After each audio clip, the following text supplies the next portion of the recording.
lo dijo en la primera hora.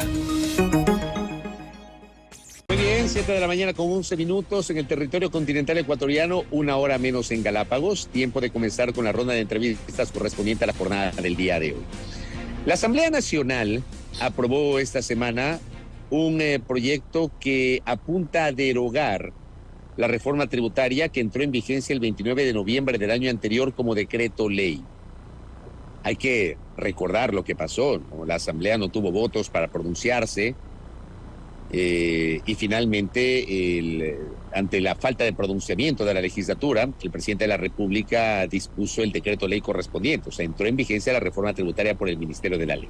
Un año después, la Asamblea aprueba una reforma para derogar esa a su vez reforma tributaria. Pero el gobierno ya ha salido al paso y ha anticipado que la va a vetar íntegramente. Lo que no sabemos es si será un veto por inconveniencia o será un veto por inconstitucionalidad. Pero de que va a haber veto, y de que el veto será total, será total. Conversemos con Sofía Sánchez, que está con nosotros. Ella es asambleísta del Movimiento Pachacutic. Le agradecemos a Sofía. Le saludamos Belkis Sánchez y quien le habla Fabricio Vela. Legisladora, ¿cómo le va? Muy buenos días, Fabricio. Un saludo también a Belkis y a la audiencia. Un gusto poder estar aquí con ustedes. Gracias a usted, asambleísta Sánchez. A ver, lo primero, ¿usted votó a favor de del proyecto derogatorio? Sí, nosotros apoyamos este proyecto porque también hace un año, como ustedes conocen, desde nuestra bancada pues se solicitó negar y archivar esta ley que de una u otra forma afectaba muchísimo el bolsillo de los ecuatorianos. Sin embargo, no se obtuvieron los votos suficientes y es por esto que esta, como usted ya lo manifestó, entró en vigencia por el Ministerio de la Ley. Asambleísta Sánchez, buenos días, bienvenida nuevamente. Ya lo decía Fabricio y es precisamente la discusión que hay en este momento. Luego de conocer que desde el Ejecutivo habrá un veto total a esta norma, habrá que esperar cuáles son los términos de ese veto. Desde el Gobierno Nacional ya se señala que hubo una inconstitucionalidad en la decisión que adoptó el Pleno de la Asamblea Nacional. Sin embargo, también se ha alegado que esta decisión está facultada por el mismo artículo 140 de la Constitución de la República, que es la que posibilita a la Asamblea Nacional derogar este tipo de normas. ¿Qué opinión le merece esta discusión? Bueno, primero, lo que yo había manifestado ya en el Pleno, no hay que engañarles a los ecuatorianos, a los ciudadanos de hoy, quedar como héroes al presentar esta derogatoria y llevar esta bandera cuando quienes hoy lo presentaron hace un año fueron quienes se abstuvieron para que esto no se archive en su momento, que era lo que se debía hacer. Hoy, como ustedes ya conocen, está en manos del Ejecutivo. Yo sin duda alguna estoy 100% segura que el veto será total y nosotros no podemos tratar esto un año y ahí veremos en qué condiciones pues regresaría a la Asamblea para ratificarnos en su totalidad, ver qué dice la Corte Constitucional, saber cuál es el criterio que ellos, porque claro, hay dos criterios, el uno que sí se lo puede tratar y el otro que en materia económica la Asamblea no podría derogar esta normativa. Recordemos que ingresó como materia económica urgente, entonces ahí también estamos a expensas de lo que diga la Corte Constitucional y sabremos qué es lo que procede. Sin embargo, esto no se va a poder tratar un año, no es que los ecuatorianos ya no van a pagar los impuestos, que es lo que se quería engañar en el debate, y eso fue una de las críticas que yo hice y por eso sucedieron los hechos que ustedes ya conocen, porque hoy no podemos decir que esto ya se lo puede hacer enseguida, cuando hace un año teníamos en nuestras manos la decisión de poder archivar y negar este proyecto. A ver, pongamos en contexto y hagamos la mirada retrospectiva. ¿Qué fue lo que pasó en noviembre del año anterior? Porque creo que hay que explicarle a la audiencia por qué la génesis de toda esta polémica y refrescar la memoria de la audiencia. ¿Qué fue lo que pasó en noviembre del año anterior con la reforma tributaria? Asambleísta Sofía Sánchez. A ver, Fabricio, esto entró como materia urgente, es una propuesta pues del Ejecutivo y nosotros teníamos que tratarlo enseguida dentro de los términos que la ley determina. Entonces esto en el Pleno no tuvo la votación ni para aprobar ni para archivar en ese momento, es decir, se necesitaba 70 votos y desde Pachacutic nació la propuesta de poder archivar y negar este proyecto. Necesitábamos 70 votos en ese momento. Esa fue la moción de Mireya Pazmiño, ¿verdad? Esa fue la moción que planteó en ese momento Mireya Pazmiño, negar y archivar el proyecto. Eso era lo que debíamos hacer en su momento, se necesitaba 70 votos y no se obtuvieron estos 70 votos. ¿Por qué? Porque la bancada del correísmo y la bancada del oficialismo, es decir, del que representan al Ejecutivo en la Asamblea, ellos se abstuvieron. Ese fue el voto y que claramente es público y que los ecuatorianos deben de saber. Ellos se abstuvieron y por eso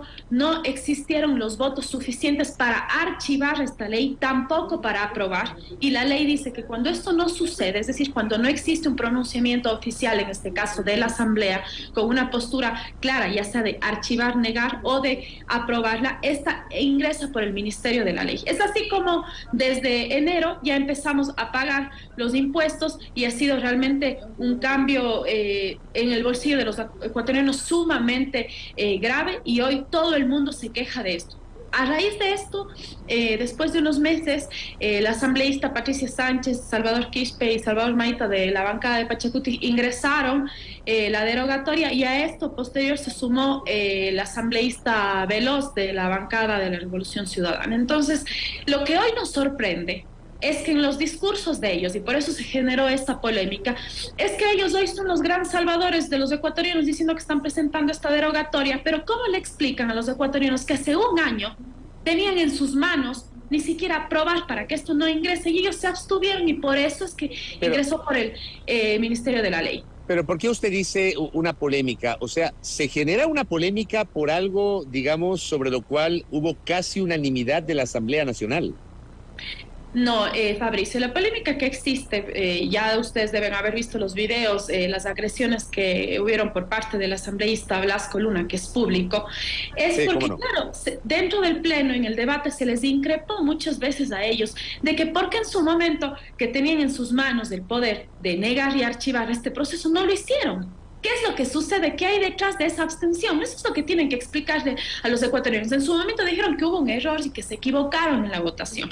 Ahora están manifestando que ellos sí presentaron un informe de minoría en la comisión y que no se obtuvo los votos. Pero tenían la última instancia, que era el Pleno, y era ahí donde se debía de archivar y negar este proceso. Belkis estaba en la Asamblea en ese momento y ella conoce perfectamente qué fue lo que sucedió en esa votación. Entonces no les engañemos, eso fue mi intervención que molestó a muchos y que posterior a eso, pues claro, como se les dice a ellos las verdades y que ellos quieren ocultar ante los ecuatorianos, se molestaron, existieron agresiones, se le insultó al compañero Salvador Quispe, eso sí tengo que decirlo, se le vive diciendo poncho dorado como un insulto discriminatorio y eso ya no podemos permitir. Se tienen que llevar los debates con altura. En ningún momento en mi intervención, si es que ustedes revisan, yo les agredo, les digo algo que simplemente les estoy diciendo la verdad. Y si es que eso genera molestia en ellos, es porque no tienen argumentos para poder debatir lo que yo les dije en la discusión en el Pleno. Asambleísta Sánchez, esta iniciativa del gobierno desde su origen mismo, desde sus inicios, fue duramente criticada por los diferentes sectores por el impacto que tendría. Una vez que entró en vigencia el año anterior, o mejor dicho, para este año fiscal, por el Ministerio de la Ley, en términos reales y prácticos, ¿qué es lo que ha dejado la aplicación de esta norma para el país, del conocimiento que ustedes tienen? No, Belkis, existe un análisis que hay una recaudación sumamente grande en el tema de impuestos. Recordemos que se está pagando un porcentaje importante en los roles de pagos de muchos ecuatorianos. Ya desde enero habrán visto ese gran descuento. Existe una recaudación fuerte también en el tema del impuesto a las herencias, que era un tema que también subió, el impuesto a la renta. Todos esos temas y esos valores tienen una recaudación importante. Ahora, lo que también se ha venido discutiendo es que los recursos para el Estado, para atender las necesidades de salud, de educación y todos los temas que han entrado en discusión ese mismo día, porque también se hablaba sobre el tema de la reforma presupuestaria, no tiene que salir de los impuestos. No podemos nosotros seguir inflando los impuestos para poder atender estas necesidades. Hay otros temas donde se puede revisar, y eso fue también un tema en discusión ese día, la renegociación de los contratos petroleros. Es ahí donde se está fugando nuestro dinero, que esto implicaría incluso un porcentaje de recaudación mucho más grande para poder atender esas necesidades que tienen los ecuatorianos en educación, en salud y sobre todo en seguridad. Porque si es que ustedes revisan el presupuesto general del Estado, hay reducción en ciertos sectores y en seguridad el incremento no es mayoritario. Entonces no es que vamos a poder resolver el siguiente año por lo que se incrementó los problemas de seguridad que tenemos. Entonces yo no sé por qué este gobierno, que ya tiene más de un año y medio, no ha hecho la revisión de esos contratos petroleros, que es el mayor ingreso que tenemos los ecuatorianos, y ese es un proceso de fiscalización y de pedido que lo estamos haciendo desde el Frente Parlamentario Anticorrupción. Permítame complementar la pregunta que le hacía, permítame, Fabricio. Sí, yo le consultaba qué impacto ha tenido justamente la aplicación de la norma, porque en efecto se ha registrado un incremento en la recaudación, y de otro lado lo que se critica es la falta de inversión en diferentes sectores y estos recortes justamente en el presupuesto general del Estado para el próximo año. Y con este antecedente, ¿qué va a pasar en su momento cuando se derogue esta normativa? Si bien hubo un incremento de recursos que no han sido destinados a los diferentes sectores como se plantea, con la ausencia de esta recaudación en lo posterior, ¿cuál podría ser el impacto? Bueno, lo que usted acaba de manifestar es cierto. No existe la inversión, el presupuesto ejecutado por las diferentes carteras del Estado es mínimo. Existen carteras del Estado que tienen la ejecución del 10, del 12% ya cuando estamos yendo a finalizar el año. Eso quiere decir que existió el presupuesto en su momento, pero que no hubo la capacidad operativa, administrativa para poderlo ejecutar. Si es que el siguiente año, con el veto del presidente, no se trata todo el 2023 y en el 2024 tenemos la posibilidad de derogar esto, esperemos, Belkis, que dentro de este año el gobierno tenga otras políticas. No puede ser posible que para poder administrar un país estemos pensando solo en el tema de impuestos. Eso no podría volver a pasar. Ese fue un ofrecimiento de campaña que este gobierno no está cumpliendo. Se dijo no más impuestos y lo primero que tuvimos fue una propuesta económica urgente para tener más impuestos en el país. Pero a ustedes les están acusando, les acusan desde el año anterior y les siguen acusando de que Pachacutic le hace el juego al gobierno, que Pachacutic tiene una alianza implícita con el gobierno, que esa alianza está expresada en el comportamiento que en su momento tuvo Guadalupe Llori cuando era presidenta de la Asamblea Nacional. ¿Usted cómo responde a esos cuestionamientos que se mantienen sobre el rol de Pachacutic en la legislatura, asambleísta Sánchez?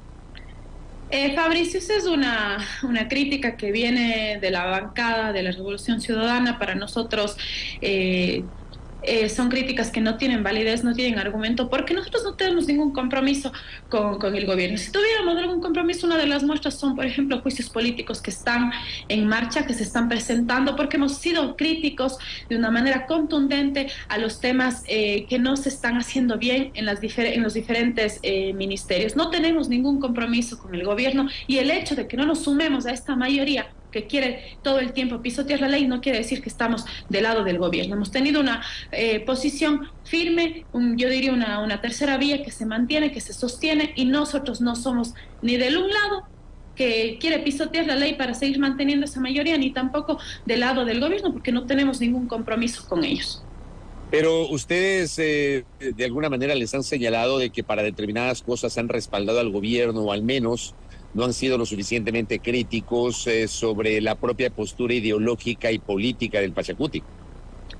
Lo voy a manifestar de manera personal. Lo que hemos dicho es que hay que respetar la institucionalidad. En eso sí hemos sido firmes. No vamos a desestabilizar al gobierno, eso no le conviene al país. Usted, por ejemplo, ahí se refiere a la decisión de Pachacutic, o a la decisión orgánica de Pachacutic, de que el bloque no respaldó en junio la destitución del presidente Lasso en la Asamblea.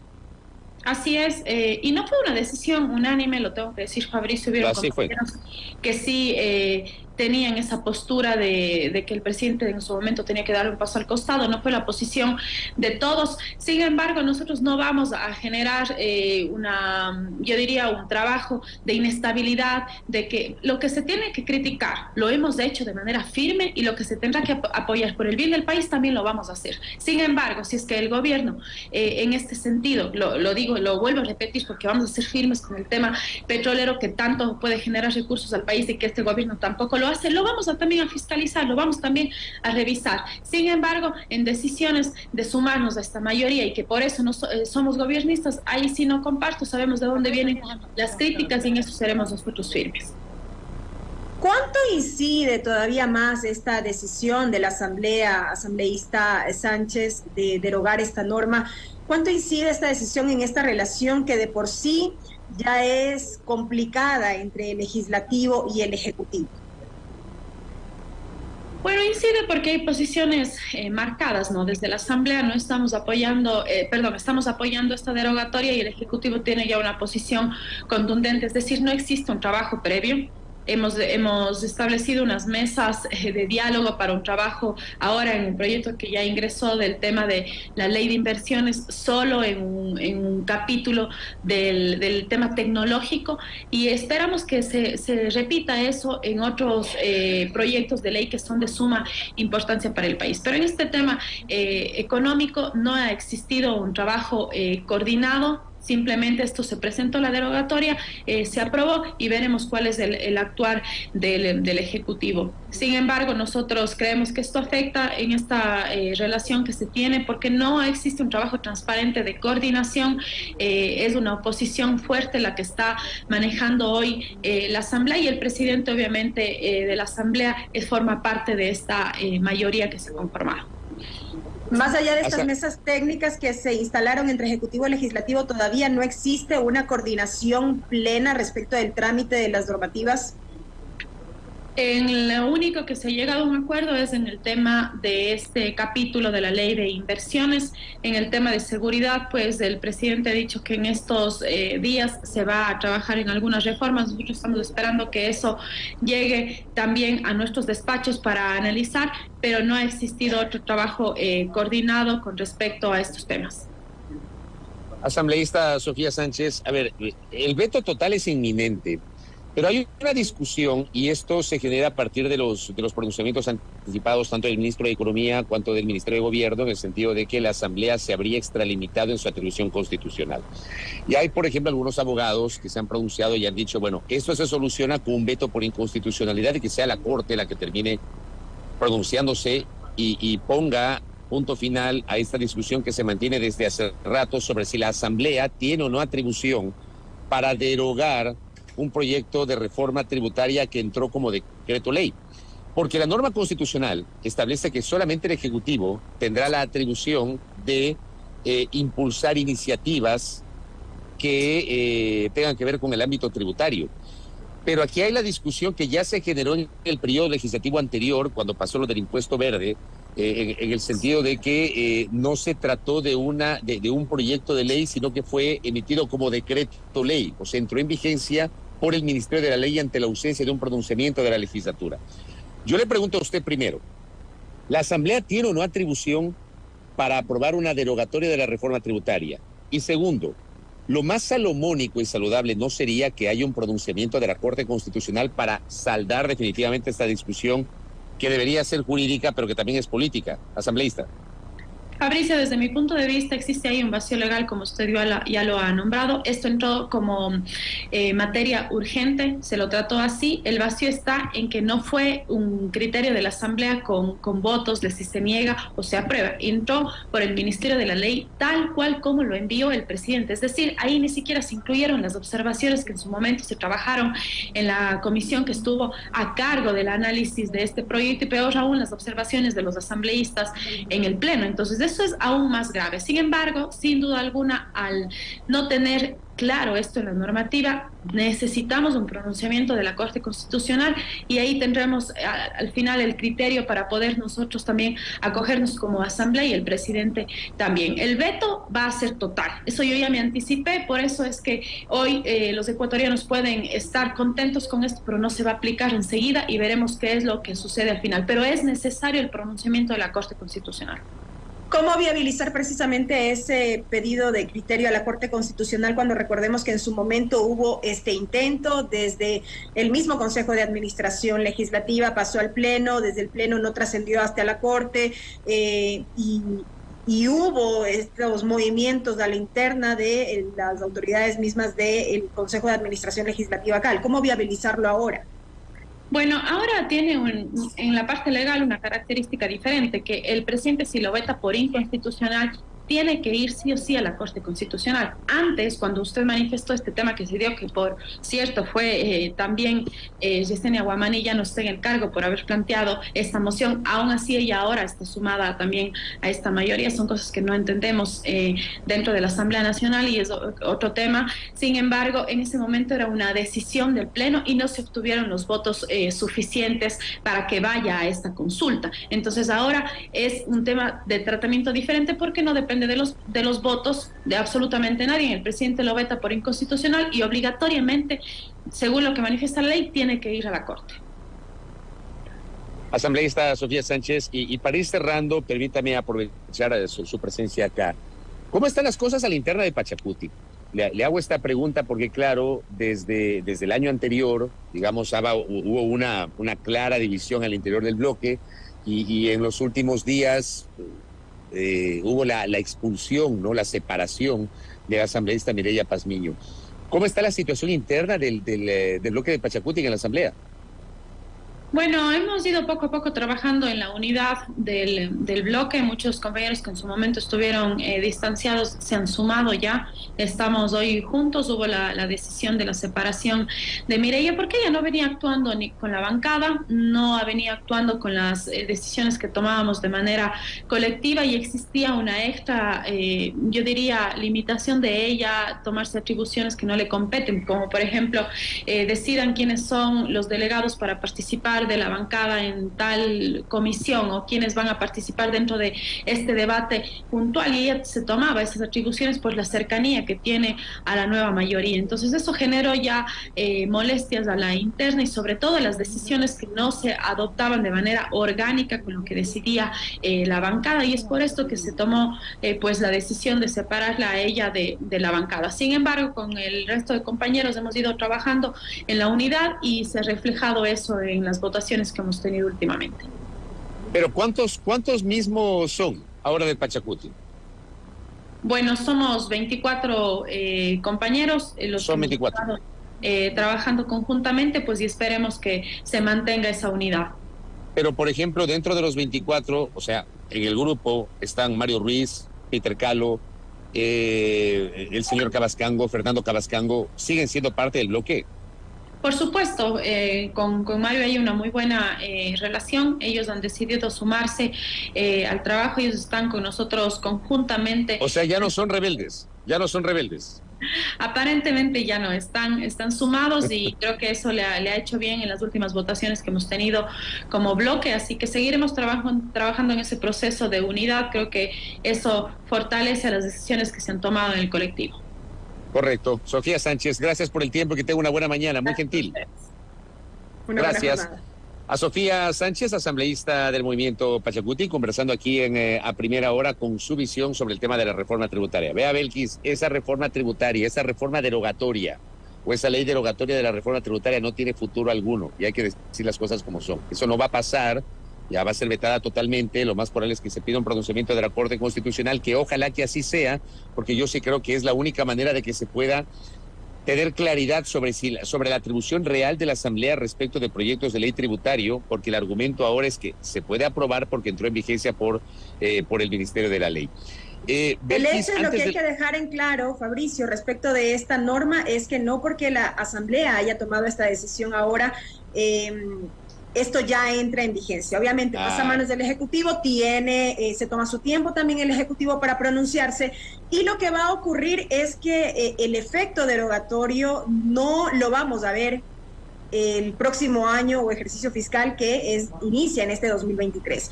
Si el presidente de la República veta totalmente, pasará un año hasta que la Asamblea lo vuelva a tratar, y con suerte, para quienes apuntan a la derogatoria de la norma, esto ya entraría en vigencia como tal a partir del 2024.